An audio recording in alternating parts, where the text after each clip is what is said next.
Welcome to Alignment First, where we're on a mission to bring leaders back to their peace, presence, and power. And I've got the honor and pleasure to meet and talk to Steph Strine, fellow Marine, Semper Fi, Naval Academy grad, athlete, soccer player, right? Yep. Soccer player. And now thriving in NYC, teaching all things fitness at Equinox and Soto Method. Thanks for making the time. I know you're busy. I see everything that you're doing out there. And yeah, this is awesome. Thank you so much for having me. When I first joined the Post and plugged myself in right away, you were one of the first people that I was like, I need to talk to him. I need to get connected with him. And you know, when you're a Marine, it's the reason why I became a Marine. I was like, you got what I want. And so I think like that immediate, just like, I know what you've been through. So thank you for having me. I'm really excited to chat with you and connect. Oh yeah. Shout out to Christian Ponder in the Post. That definitely left that out of the intro. What's interesting about that experience, and I talk about this with literally every Post member I've had on the show, what Christian has done, and you haven't been to Summit yet, right? No, I just bought my ticket though. I'm really excited. Oh, hell yeah. Okay, awesome. So when I was at Summit in 25, I'm standing in the room, you know, because the interesting thing, we'll dive into this, as athletes and Marines, you know, 30,000 feet, service members in general, we experience the death of identity twice: when we leave sport, and then eventually when we leave the uniform, and then we got to go figure it the fuck out, right? And in the veteran community, like when you look at the nonprofit space and all of that servant leadership that follows us into the civilian sector, as noble as that mission is, what is communicated from my perspective more often than not is that there's something that needs to be fixed before you can fully integrate into civilian society and move on to whatever your next success story is going to be, right?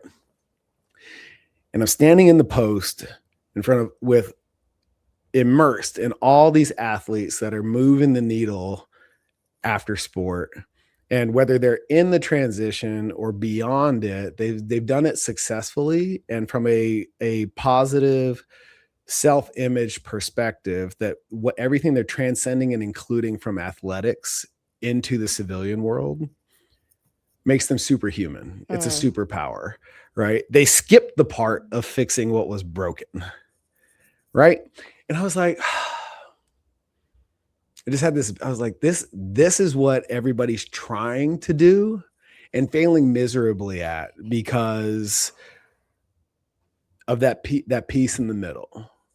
Yes, PTSD is real. Yes, those resources need to be available. But when that's the focus, like, why would I, as a veteran, want to be surrounded by the land of broken toys, right? Where we're all in the struggle, so to speak, as opposed to what's going on in the Post, in that let's maximize the superpowers you do have and do that work. Yeah. You know what I mean? What, as I describe that experience and what attracted you to the Post, what's landing for you? A lot. I joined the Post very late of December last year, and like quickly got plugged in. My current role at my company called Whatnot, if you're not familiar, it's a live stream selling app, e-commerce. We help people turn their passion into their business through e-commerce. And so I do workplace operations. And, you know, when I first got into this role, I was very much adamant that I was like, I want to be an individual and I want to be an IC. I want to be responsible for myself. I don't want to be in charge of anyone. I've done that. I'm good. And then, you know, I do this. It's almost like you've led Marines before. Yeah. I don't want any responsibility. Zero responsibility. I'll be responsible for myself. If I mess up, then it's on me. And so, and then that kind of carried at Amazon too, when I was responsible for a lot of individuals and a lot of area managers. But anyway, now that I'm an IC, I'm like, I need to be a part of a team, and I need to be around people that communicate without even thinking about it, and just the way that it was when I was in the Marine Corps, there was no questions asked. We were all working towards the same thing, no BS. And yeah, of course things happen in life, but at the end of the day, it was like, no matter what was going on, the Marines that were a part of my team and my unit, like we were all going towards the same thing. And so that's what brought me to the post was like, one, I want to be around like-minded people again. I'm pretty siloed in my communities and I needed people to give me unbiased feedback on where my gaps and where I can improve because I don't have a lot of mentorship or leadership right now. I'll be frank about that. Yeah. And yeah, I think you make a really good point about taking the uniform off twice. I listened to your episode with Christian and I never really thought of that way in terms of, after being an athlete and hanging up that uniform. But the way that I exited the Marine Corps, I know we're going to get into this. It was very much an ending that I didn't have too much control over, and it kind of shaped the rest of my life. But what the cool thing I get to do today is mend that relationship, and the way that I honor my service is a little bit different than I expected. But yeah, there's a stigma, just the way there's a stigma against people that are in recovery, right? It's like, I'm so grateful for my service. I got sober when I was in the military. And so, but actually one of the best compliments I ever get is when someone's shocked that I'm a Marine. They start to figure it out after a while. They're like, oh, you're really intense when you teach. And that makes sense. But like, yeah, I think, when people are like, oh, like you were a Marine and they assume certain things about you. But it's because there's a lack of information and, I think it's my job to just destigmatize and help people understand that like the service isn't maybe necessarily what you always think, but yeah, there's a lot to unpack there. But the death of 2 uniforms, wow, I'm bringing that to my therapist this week. She's gonna love that one. It's wild, because and I think it's compounded in the service academy experience because you have like this the structure that you find in athletics and that's also associated with military service. They're just stacked on top of each other. They're almost one and the same.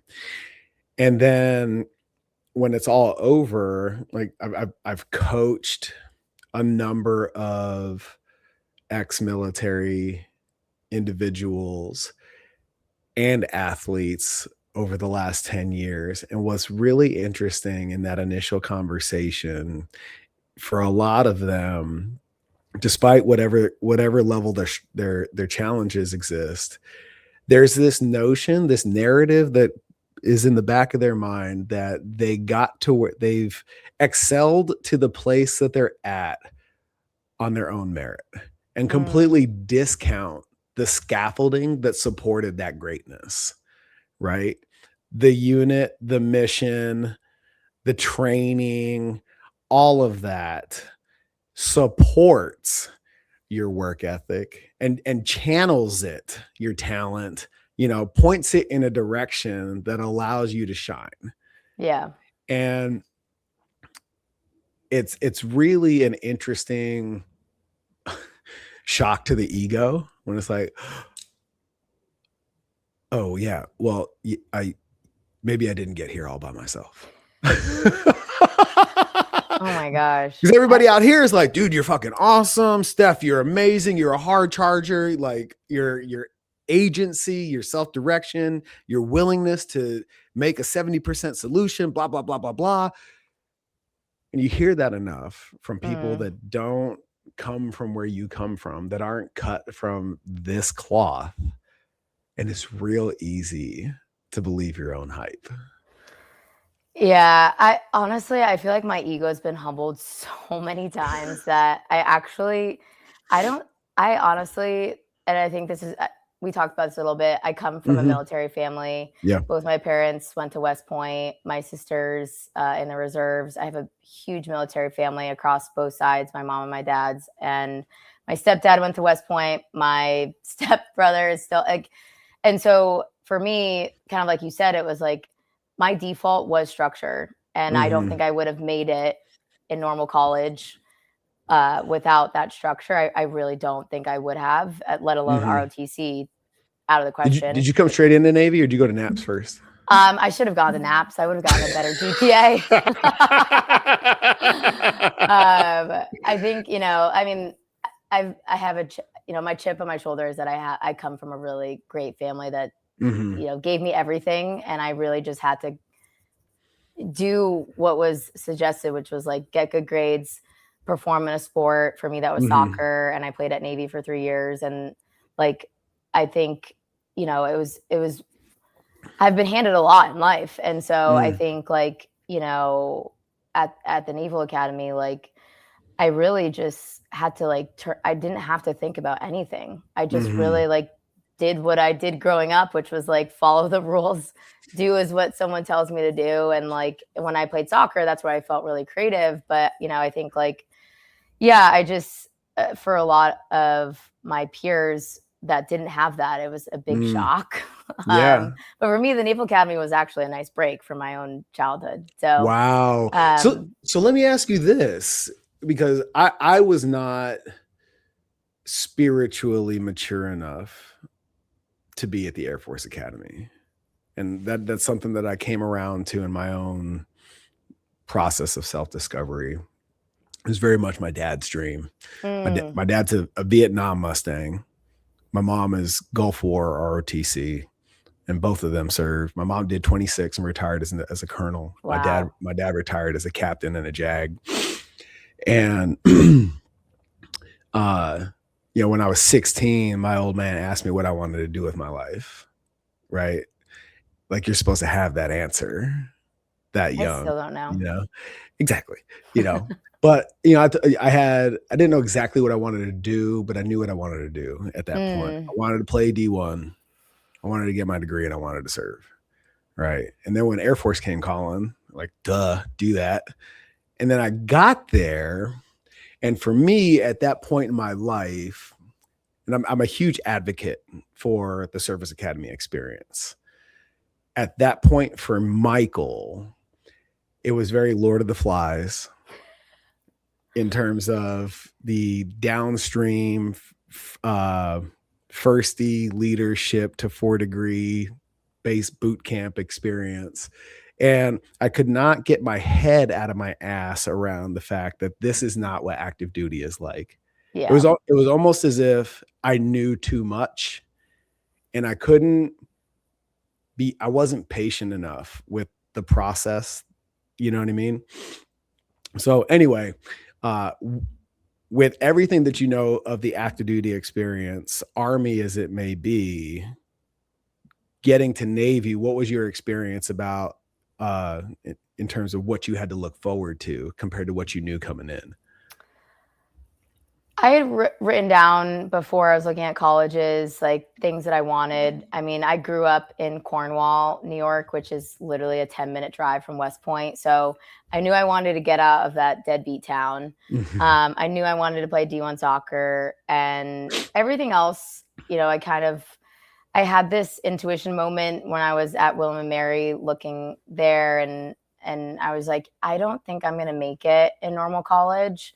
And so I kind of streamlined it to West Point and Navy. And at the time, I mean, I'll be frank, like I didn't go to the Service Academy because I wanted to serve in the military. I'm like very brutally honest about that.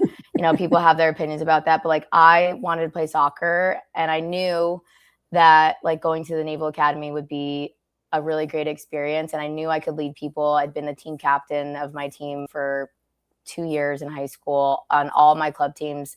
So like the leadership thing for me was easy. And then, it was just like, basically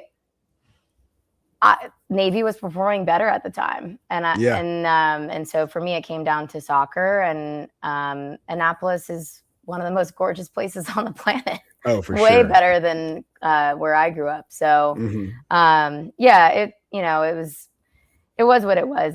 West Point's an amazing school. All the service academies are great. I actually did I don't forget what they call it, but I remember when I was visiting there as a drag, we called it at the Naval Academy.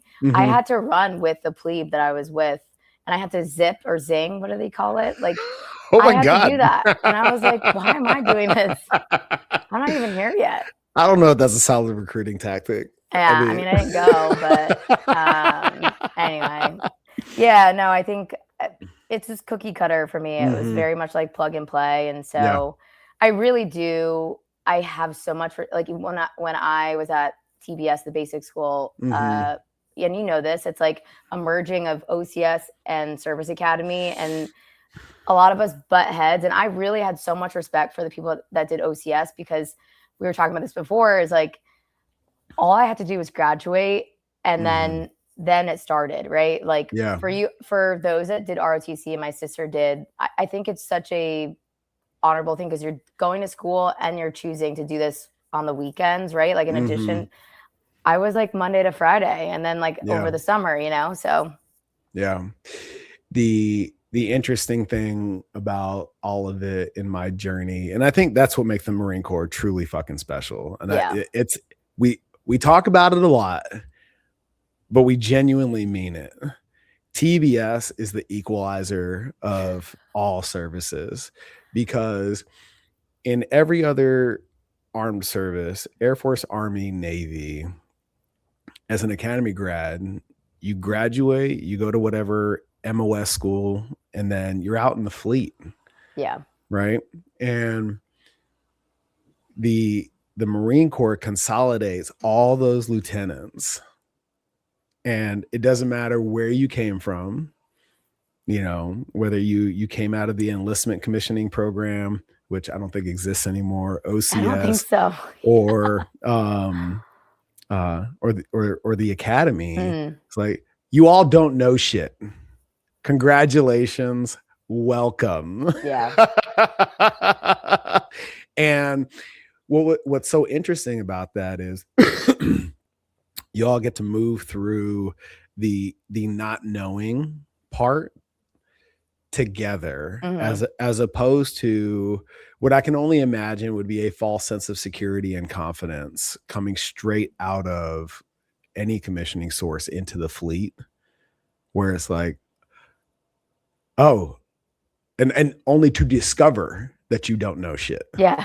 And then you're out there like, I actually know nothing. I quite literally knew nothing for a majority of my career. I mean, Mm. obviously I learned things along the way, but like, my God, enlisted Marines, I mean, they should run this country truly. Well, to an extent, but like I've had, I mean, We'd some of my probably be master running another couple sergeants, countries. some of That's my all right. my gunnies, like elite of elite. Like, I Mhm. mean, it's just it, some of the best leaders I ever met and hand Mhm. carried me, right, to like Mhm. be able to do everything that I need to do. But my God, I need to send you a photo of me at TBS. You're gonna laugh really hard. That was the first time that I had consistently failed and Mhm. failed and failed and failed. What And what what is that like? Because I don't feel I feel like people run from that experience as if it's the plague. And if they know that it exists at all. So if you've been a high performer and just been in first place it your whole life and you don't come up upon that failure, that first instance of failure until your mid 20s, yeah, right? Now the military is a bit different because you can't just escape it. You can't just quit that job and go do something else. So you have to move through it. But what's that like to have excelled? It sounds like at virtually everything, and then all of a sudden it's like, oh fuck, like yeah, I have to acquire more tools because the things that got me here aren't moving the needle anymore. totally. What's it like to become Yeah, conscious of that? I think it's helpful to know in terms of my story. So Mhm. I was not supposed I shouldn't have graduated. I got a DUI my senior year, about like 4 months before I graduated, Woof. and uh, alcohol. I'm allergic to alcohol. Alcohol and I do not mix, and so I had this whole separate life that I was living in addition to being at the Naval Academy. And then when I hung my cleats up, I had a lot more time to to partake in my addiction. And so it amplified quickly. And so I just say that because when I was going to TBS, I already had that ego death, one of my many, and I had a lot. And I'm lucky to have graduated. I'm lucky to have an honorable discharge from the Marine Corps. I'll get into that a little bit later. But I got to graduate on time. I went to a very brief outpatient program, and then I was demoted, and I was basically on restriction from spring break until literally the day that I shook Barack Obama's hand. And my parents were like, please just get to the finish line, Steph. Please just get there. And I have a photo up here, one of the best handshakes I've ever had. And that's cool. So yeah, for me, I was sober for 6 months, and then I picked up right where I left off when I graduated, and and that continued in my Marine Corps career. But I came into the basic school, and a lot of people had opinions about me, and as they should, right? There's a lot of like I said, I should not have what I have today, and so I came into the basic school with I knew I had to kind of carry my own weight, but I also had to then carry even more weight, which as a female officer, it's just different level. And so, but yeah, I failed Danville. I failed rifle. I didn't know that I am left eye dominant, but I'm right hand dominant. Oh, me too. So, yeah. No way. Yeah. So I'm at the range, and my sergeant's like, ma'am, you are literally hitting target 4 over. And I was like, what do you mean? Oh, shit. I swear to God, this is a real story. And I was like, I'm looking through it, and they're like, I think you're actually, anyway. So I failed rifle. I didn't fail pistol. I shoot like this. Yeah, I can't close this eye.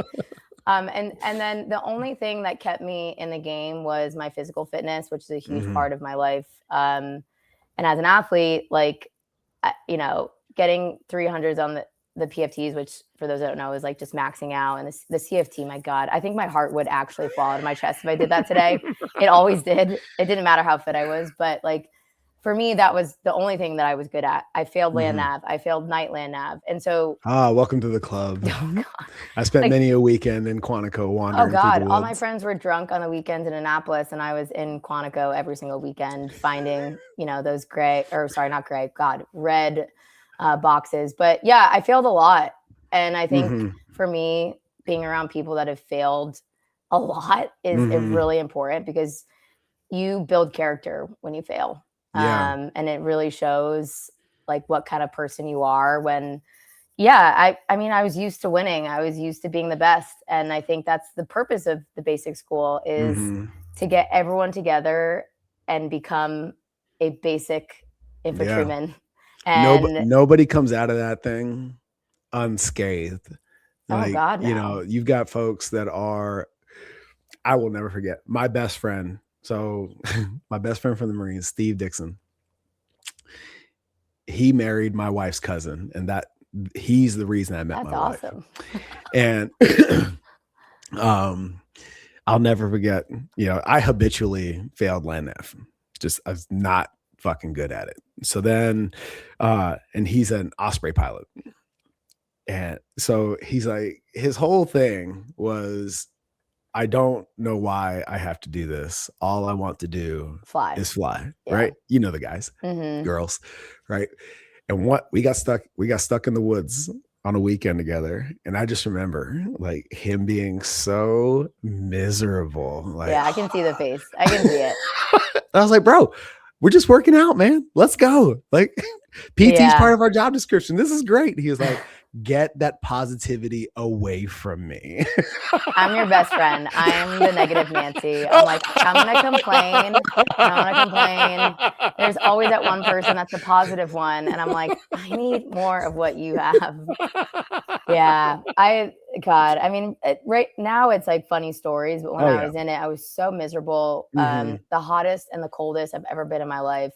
Yeah. But yeah, there's nothing like that. And I love that we do that as Marines. I think it really defines us and what's important for us as a service. And at the end of the day, in my entire Marine Corps career. I never did any of that stuff ever again, but it's a part of our history and it's a part of who we are. And I'm like lucky to have done that. I spent so many weekends in Quantico. Whenever I drive past that the Dumfries exit, I always get anxious and like sick to my stomach because I would always drive and take the exit, and then I would go to Wawa and get like a huge Diet Coke and just like Wawa. I'm from Maryland originally. I'm from Waldorf, so I was kind of pissed that Navy didn't recruit me. But it was almost like being back home for me. Anyway, I got to send you that photo. It's a very funny photo. I have a question though. How did you manage athletic performance, military leadership, and manage your addiction? Like, as before your incident, right? Which is a lot. I've worked with a lot of high performing vice driven clients as well. Which was odd to me because I was very much a Boy Scout before. Like, I had my shit at the academy, and still it's like the academy. And what I did was, cheating on a test was not like the end all be all. I can't tell you how many times I start my story and like, well, everybody fucking cheats on a test, So what I'm trying to say is it wasn't a DUI. And then at the same time, I get out into the world, graduate, get my undergrad, move into strength coaching and personal training. And like, I had a client come in on a Saturday morning, like reeking of booze with coke in his nostril, you know what I mean? And like, this motherfucker runs an oil company. And I was like, you can do that. Like, I thought those two things were mutually exclusive. There's no fucking way you could do that. And it's way more common than you ever would have known in turn. I grew up with the commercials, like cracking eggs into frying pans saying, this is your brain on drugs. This dude's making millions of dollars. It was crazy to me. So anyway, I say all that. It's a great question. The wake up call tends to be getting in trouble. And then they're like, oh my God, maybe I do have a problem. Did you know? No. Okay. I'm very hard-headed to this day still. For me to learn something, I have to fall pretty hard down and be like brutally beaten down to be willing to address. I'd say it's better now that I'm sober. But look, I mean, I look back at photos.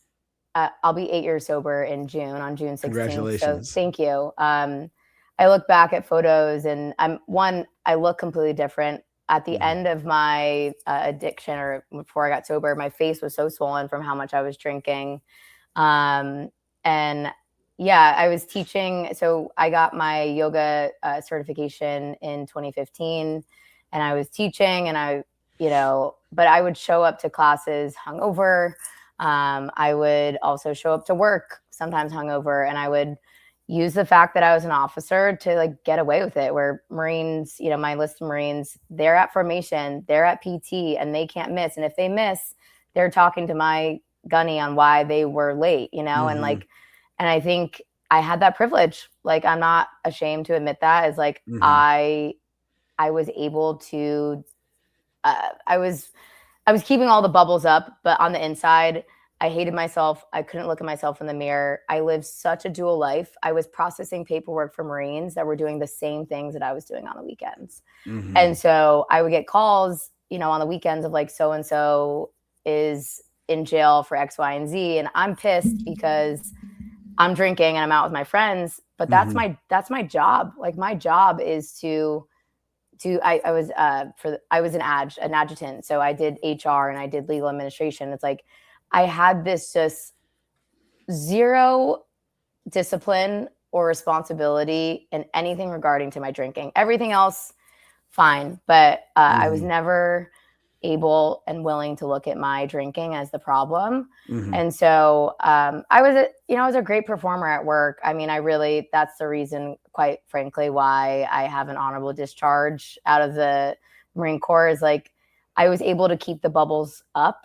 I don't know how. I mean, I was binge drinking every single weekend at the end, and like drinking almost every single day after work.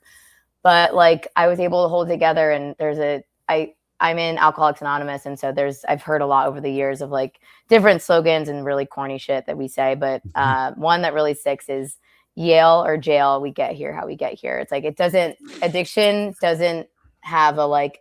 I thought it was like a homeless person drinking, a bottle covered in a brown bag. It's like that's not how addiction works. And so yeah, I don't know. I held it together until the wheels completely fell off. What did that look like?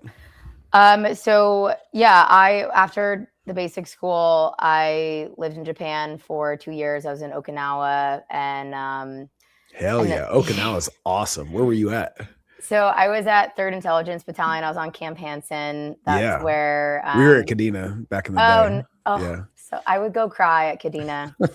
Yeah. I was an ignorant and very like naive 23-year-old, and I wanted to be in San Diego where my friends were. And looking back, it was one of the coolest towns of my life. I've been to Seoul multiple times. I've been to Hong Kong, Bali, Thailand. Like I went all of mainland, and it was like I was 23. I did all of that. You did it. Good for you. And that was the last time I played soccer. I got to play for the Military World Games in Myeongdong, South Korea. So that was really fun to do that. But yeah, and then when I got back to San Diego, I was in striking distance to all the things. Drinking was my life. I was thinking about drinking when I wasn't drinking. I was planning my day around when I was going to go drink. And so at the end, what that looked like was I was drinking so much, and I drove straight through a DUI checkpoint in San Diego. I had one of my dogs with me, and I almost killed someone. And my life had gotten narrow, not once, but twice, for me to be willing to address my drinking. And so, I had, and I still sometimes get this, a lot of shame around, the way that my service, like I'm very lucky to have what I have, but I know that I've helped a lot of people, and how openly I am about my recovery and the way that I like live my life now. So to tie this up, I went and I saw our 1-star general that I would see almost every week in a meeting. And now I'm the one standing in front of him. And I think failure and shortcomings and all of that is a huge part of my story, but it's also what's made me so resilient is like, I've taken all of that, and I think I've done, I would hope, a pretty good job of paying it back. Every day that I stay sober is a way that I give back to what's been so freely given to me. And so I went to rehab when I was a captain. I was the only female. I was the only officer. A lot of Lance Corporals, a lot of, people that we're all required to be there, right? But like rehab, easily 50 grand these days. I went to rehab for free. I have an honorable discharge.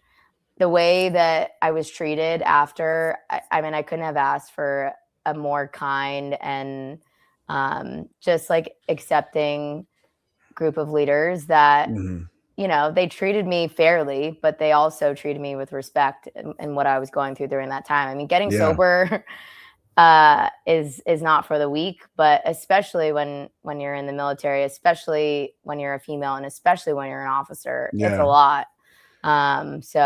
Did you have a conflicting self-image between the behavior associated with addiction and the, for lack of a better word, pedestal that you were put on as an officer? Did that compound the addiction? Like, here I am doing the thing that my Marines are getting in trouble for, and at the same time, I'm charged with leading them. So I'm going to go drink more. Yeah, I mean, was that a thing?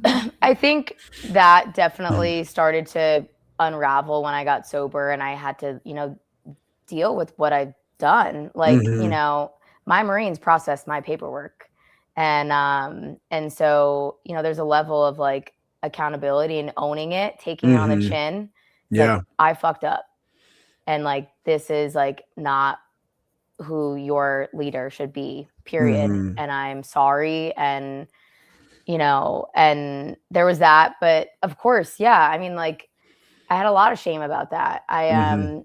I actually last year I went to a veterans retreat in Montana, and it was an equine therapy retreat, and Yeah. I got to be around other veterans. I'm not really around veterans a lot that much anymore, and I got to work through that again. Like, I still deal with that. I still am like, why do I have what I have? Like, whereas most people would have gotten kicked out multiple Mhm. times, I got handed this basically, and call it privilege, call it what you want. But like, at the end of the day, I can either lean into shame and guilt and pity, Mhm. or I can just live out loud like I do. And I'm Yeah. very Just open count your about my blessings and be story. grateful, Yeah. right? Yeah. Yeah. When you got to talk to JR Butler, he's in the post, and he's got a company called Shift Group. And he's sober as well. He's a hockey guy. And when we did a podcast, he said he's like, yeah, man, I'm allergic to alcohol. When I drink, I break out in Oh, I handcuffs. know. That one's corny. That one's corny, JR. I thought that shit was great. I'd never heard that before. It's fucking Yeah. hilarious. No, yeah. We say some, like, there's some like very like slogans, but they Yeah. work. It's like, keep it simple, stupid, Mhm. like one day at a time. It's just like stuff that's like, I don't know. I can overcomplicate a lot, but Yeah. yeah. Well, God. let's talk about the one day at a time, because when you decide to make that, whether it's deciding to making the conscious decision to get sober, or move on with your life beyond the uniform, because there are so many of my buddies, when we got out, when we transitioned, they were hanging on to the identity for so Yeah. long. I'll never forget one of my best friends, and he is crushing it at life now. But I got out in 2012. So that like first 18 months that he got out, like, it was just rough. And I remember him calling me bitching about this, bitching about that. They don't respect people for my service. Like, he had these expectations Yeah. of how he would be perceived in the civilian world for all that he had done for this country. And when he wasn't met with that reality, he was so resistant Mm. that it compounded a lot of problems, And I remember, and I think everybody needs this friend. Lord knows I have a bunch, and I've been that one for others. I was like, dude, like, you need to take ownership of your situation. This, like, the shit you're going through is not everybody else's fault. Yeah. And I'm here to support you. I'm here to hold you up, all those things, but do not call me about this shit anymore. When you decide, he was living in Atlanta at the time. When you decide to change your situation, like, whatever comes with that, I'm so here for it. But if we're going to keep talking about the same shit, I'm not. Yeah.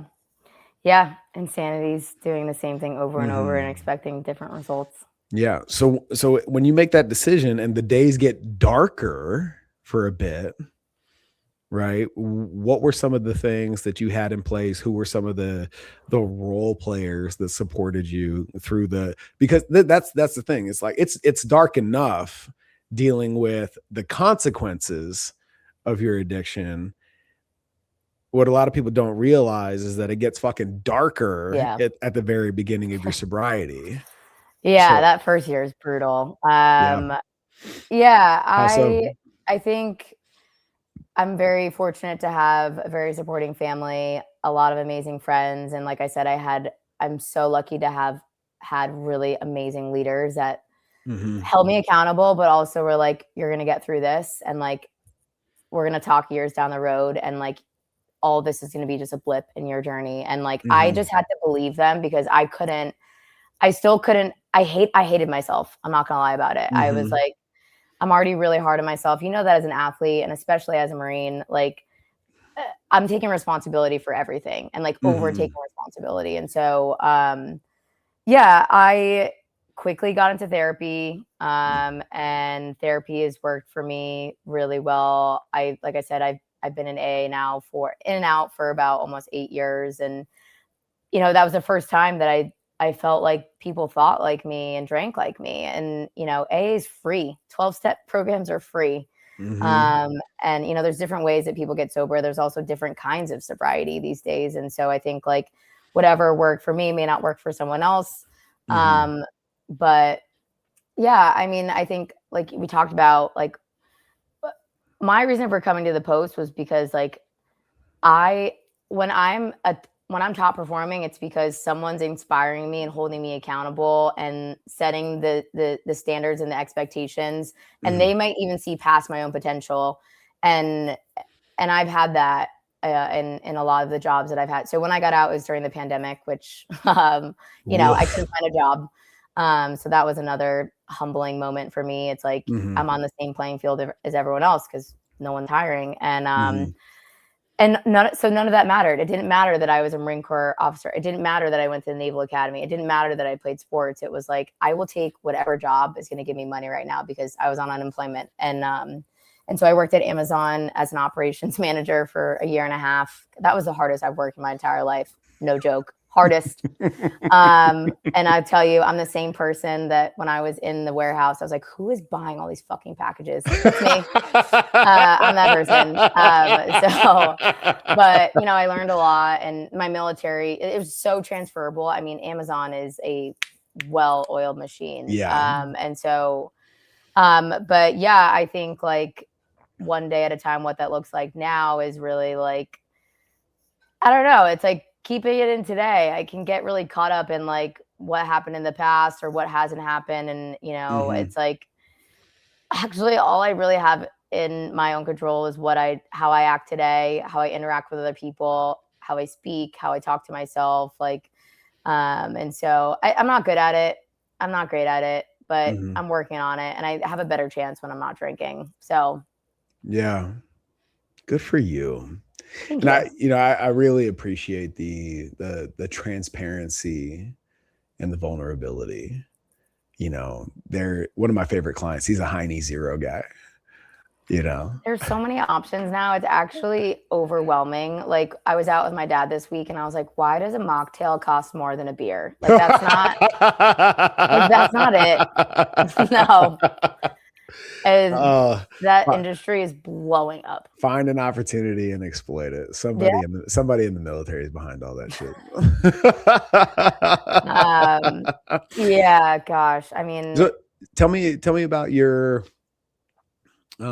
finding your way back to fitness. Sure. Yeah. So, how I got like why yoga, I guess, is probably a good follow-up question. I had a really close mentor when I was playing soccer in high school, and she was a yoga instructor. And she just kind of was like an against the grain yoga instructor. She's like one of my most favorite people. And so she kind of was that little spark plug. And when I was in Okinawa, I was so bored because there's a lot of restrictions on us when we were over there. Yeah, Gate 2 Street gets you every 6 months. Yeah. And especially as an alcoholic, I was like, what do you mean I can have 2 drinks with dinner? Anyway, so I had a lot of time. And so I decided to get my 200-hour yoga certification. And then I was teaching on base. I was teaching at a CrossFit gym. And then when I moved back to San Diego, I started teaching at Core Power Yoga. And then I got my personal trainer cert before I started working at Barry's Boot Camp in San Diego. I've taught a lot of high-end fitness boutiques, and fitness has been a huge part of I was playing competitive soccer since I was 5, but yeah, I think I'm actually still working through that, like hanging up of my, soccer cleats and soccer uniform. I tore my meniscus playing flag football, and I never played soccer the same after that. And so I think I lost a lot of that competitive edge after that. I still kind of deal with a lot of knee stuff to this day, but like whatever, it is what it is. But teaching has always been a huge part of my life. I love group fitness. I did train clients a little bit when I first moved to New York City, but like for me, I like being around other people and feeling their energy. And so, yeah, I've been teaching now for, God, I'm dating myself, 11 years. And 25. So when I lived in Arizona, I was teaching at F45. When were you here? I lived in Tucson. So Okay. I was there from 2021 till like summer 2022. The Dirty T. Dirty okay. T. Yeah. I taught at a really awesome yoga studio there called Drishti Yoga. And then when I lived in Atlanta, I was working at Barry's, and then I moved to New York City almost 4 years ago in December. And my grandma had passed away. I was very close with her. And I got, those moments where you're just like, life is too short. Screw it. I'm just going to go do the thing that like I know I want to do, but I'm too afraid to do. And so I came to New York.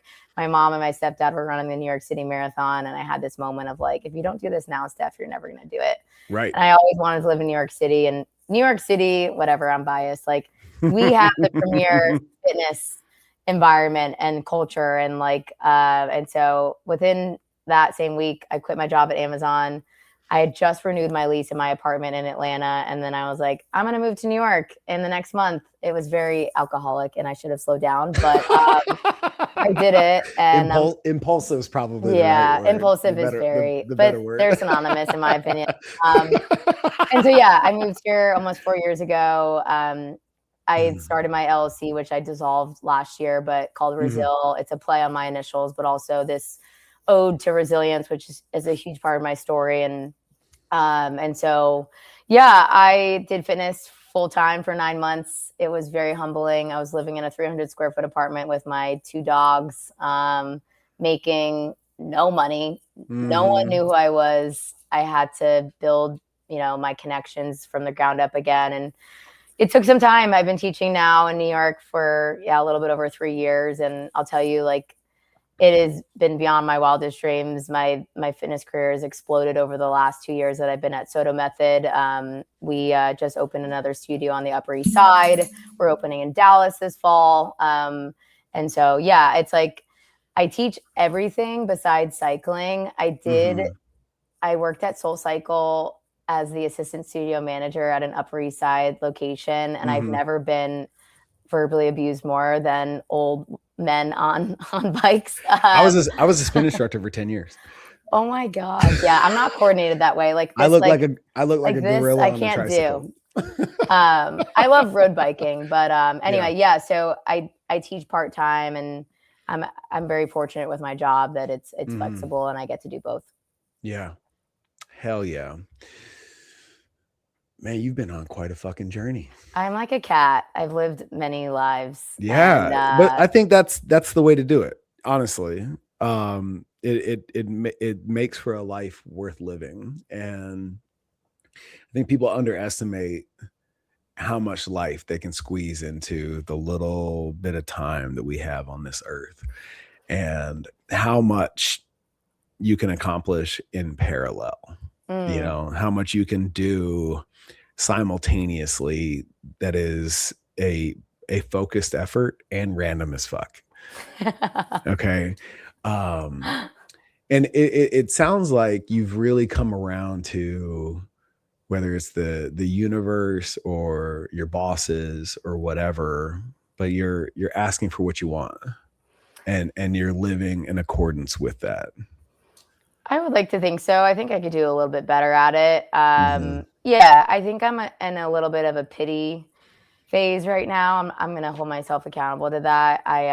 How so?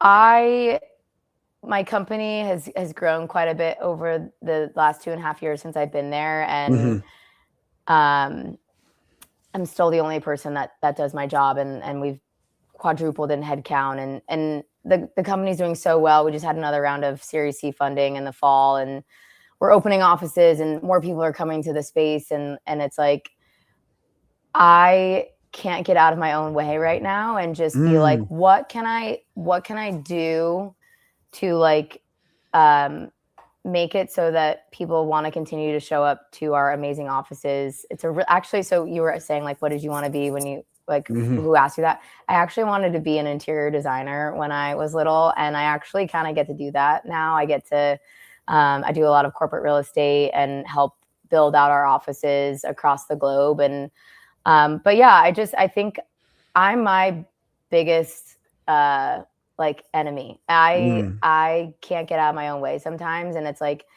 I have such a really cool life, and I get to do a lot of the stuff that I do because I'm sober. But right now, it's like there's all these other pieces that are out of my control, and I think what the post does really well is like connect you with people that can get you out of your own way really quick and be like, Steph, what can you do today? Like, you know, like what is within the agenda of like your control, and everything else like you cannot do. It's like I can't do this perfectly. I can't manage all of these offices by myself, but I can do this. I can ask for help. I can reach out to other people that may or may not be in my network and like vent with them or whatever.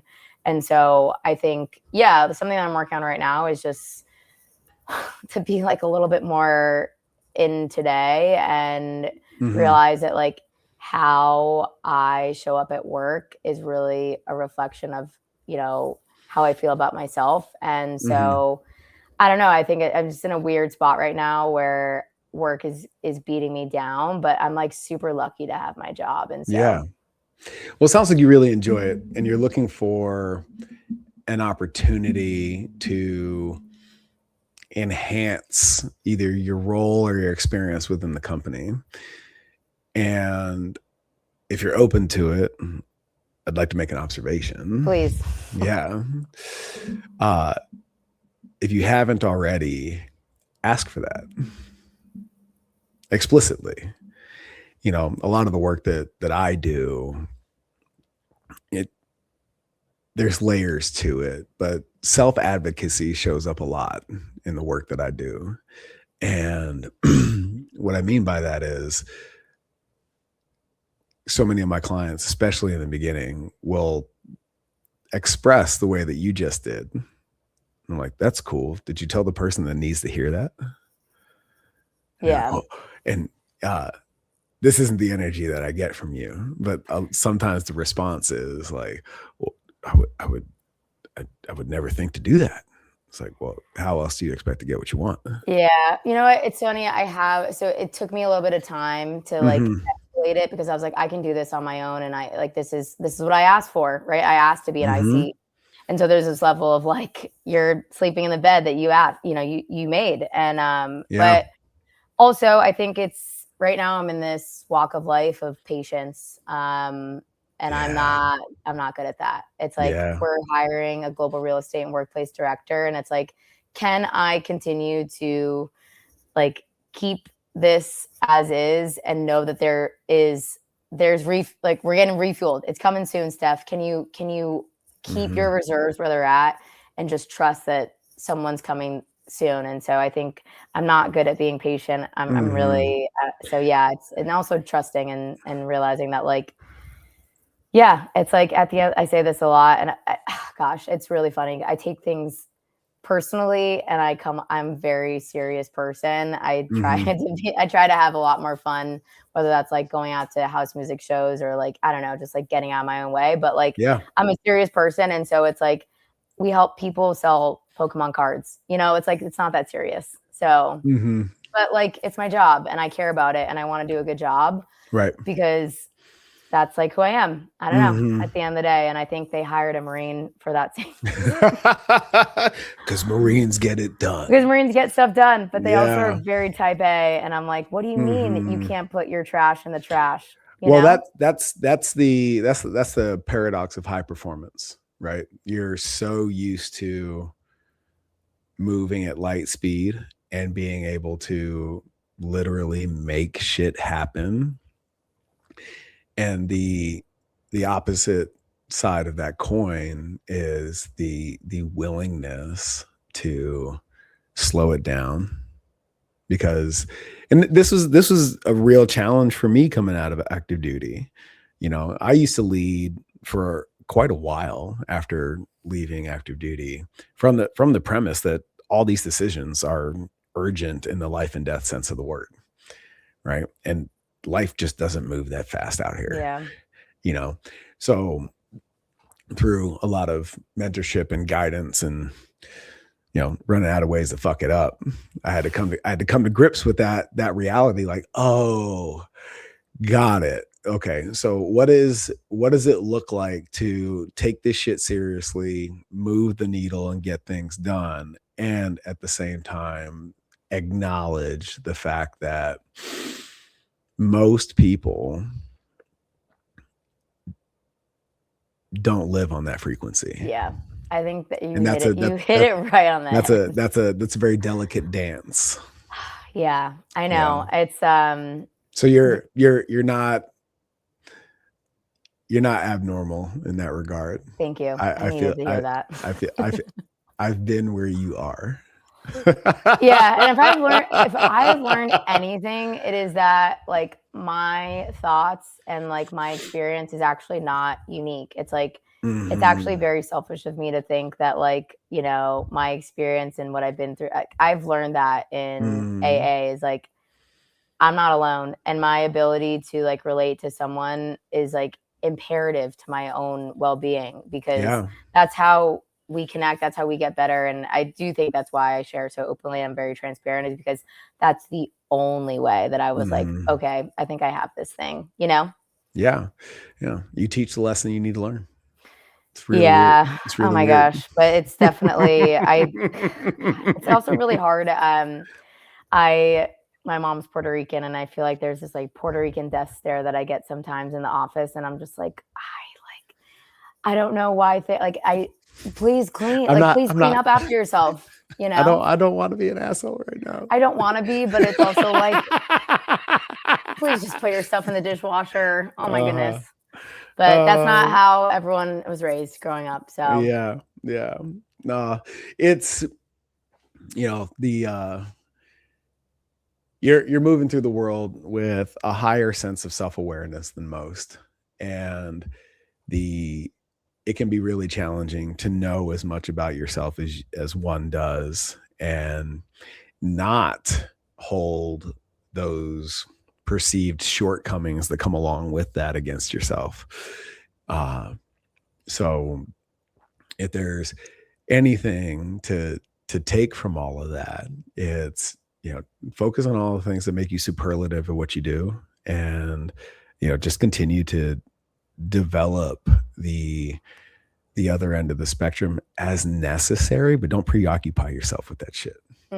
yeah, You know. letting go is something I also struggle with. So Mhm.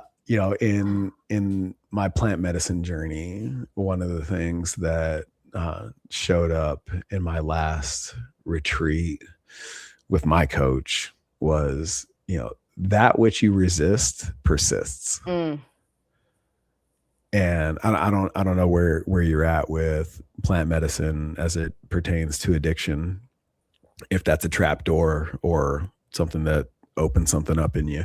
I can see it both ways. Um, the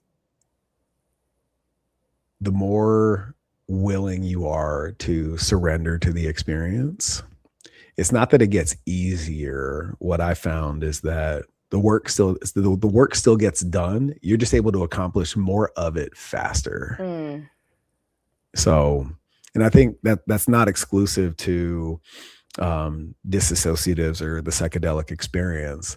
It's also a maxim for life. And yeah. yeah. Yeah, no, I think like plant medicine, I don't know a lot about it, Mhm. but I know a lot of people that have done it and they've had a very similar experience to you. And so um, I never look down on that or anything. It's like we all have our own experience, and how Yeah. we get there is how we get there. But I know for me, I can't do anything normally. I drink Diet Yeah. Cokes the same way that I used to drink vodka sodas. So, so I just like, I don't want to go there. Sure. But, you know, who's to say maybe down the road? I mean, you know, as someone that's been a yoga instructor for a long time, and it's like, can I be open to maybe this is not the way right now? I don't know. We'll Mhm. see. So, Yeah, but totally. yeah, I definitely, God, that what you resist persists, man. That is a good one. Oh, they don't have that one in AA?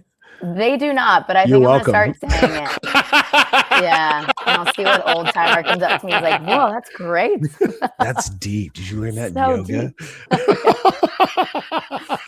Oh man, yeah. Oh, that's You know, I awesome. heard something that like, I haven't been around veterans a lot like recently, but I heard something, someone was saying something. Actually, it was one of a Post members, Alex, I'm blanking on his last name right now, but he said something the other day. He must have said something about like a sit rep or something, that the crazy stuff that we do. And I just like was transported back to that moment when I was doing that. And I was like, I think you literally just brought me back to this space where I was like in my uniform doing that. I'm like, why am I fucking doing this? It's so stupid.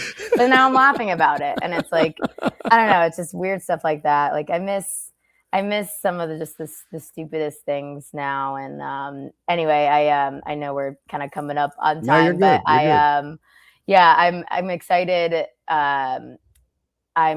So I ran New York City Marathon last year, and I raised money for Release Recovery Foundation, and they basically give money to those that don't have the access or availability to go to rehab. And because I'm insane and I got the marathon kick, I'm running Marine Corps Marathon this year. Nice. And so I'm running for Soldiers Against Suicide, and one of my Marines passed away in 2022 from suicide. He was one of the best Marines that I ever had, and you'd have never known ever. He was like the happiest, the most hardworking. He has an amazing family that he left behind. And so,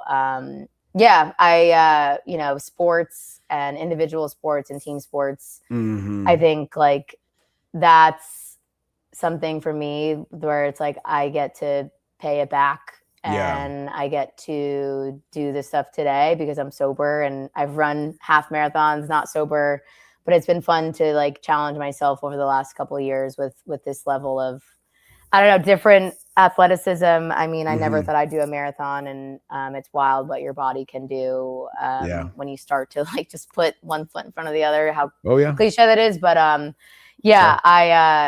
I'm really looking forward to that.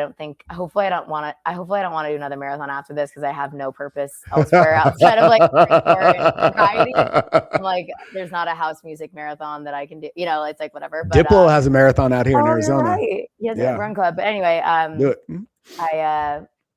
It's going to be cool to go back and when we had to give the medals to the finishers at the end, so it'll be a full circle moment for me, so I'm looking forward to that. Cool. Steph Strine, everybody, where can everybody find you? I'm on Instagram at Steph Strine. If you're in New York City, I teach at Equinox. I'm mostly at Soto Method. Check us out. We have an app, 2 studios in New York City, and then 1 opening in Dallas this fall. And yeah, that's it. Fuck yeah. Awesome. Remember, if you're on a mission to be the fittest leader possible, it comes down to integrity, courage, and ownership. And it's all laid on the foundation of alignment first. Join us in the Leaders Forum. All the links and everything to join, it's free. If you really love this conversation, that's where the blog, the podcast, and our one-to-many community leadership coaching exists. Join us in the Leaders Forum at nextlevelhq.co. We'll see you next time.